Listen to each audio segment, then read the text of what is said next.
যদি আপনাদেরও প্রতিদিন কাজের শুরুতে এরকম মাল্টিপল ওয়েবসাইটে একসাথে অ্যাক্সেস করার প্রয়োজন হয়, তবে এই ট্রিকটি আপনার জন্য একটি লাইফ সেভার হতে পারে।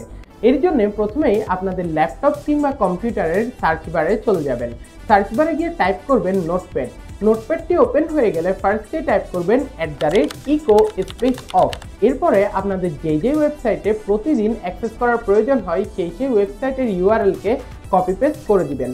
প্রতিটি ইউআরএল এর শুরুতেই আপনারা স্টার্ট স্পেস এভাবে করে টাইপ করে ফেলবেন। এরপরে আপনারা একদম লেফট কর্নারে থাকা ফাইল অপশনে চলে যাবেন। ফাইল অপশনে থাকা সেভ এস অপশনে গিয়ে আপনারা পুরো ফাইলটির একটি নাম দিয়ে দিবেন। এই ক্ষেত্রে আমি ফাইলটির নাম দিয়েছি টিউটোরিয়াল, বাট কোনোভাবেই আপনারা ফাইল নেমের শেষে .bat এক্সটেনশনটি দিতে ভুলবেন না। এটি বেসিক্যালি আপনাদের ল্যাপটপ কিংবা কম্পিউটারের হোম স্ক্রিনে নতুন একটি ব্যাচ ফাইল ওপেন করে ফেলে। এই ব্যাচ ফাইলের মধ্যে আপনাদের প্রয়োজনীয় সবগুলো ওয়েবসাইট একসাথেই ইন্টিগ্রেটেড করা থাকবে, যে কারণে মাত্র একবার ট্যাপ করার মাধ্যমে খুব ইজিলি আপনারা একই সাথে মাল্টিপল ওয়েবসাইটে অ্যাক্সেস করতে পারছেন।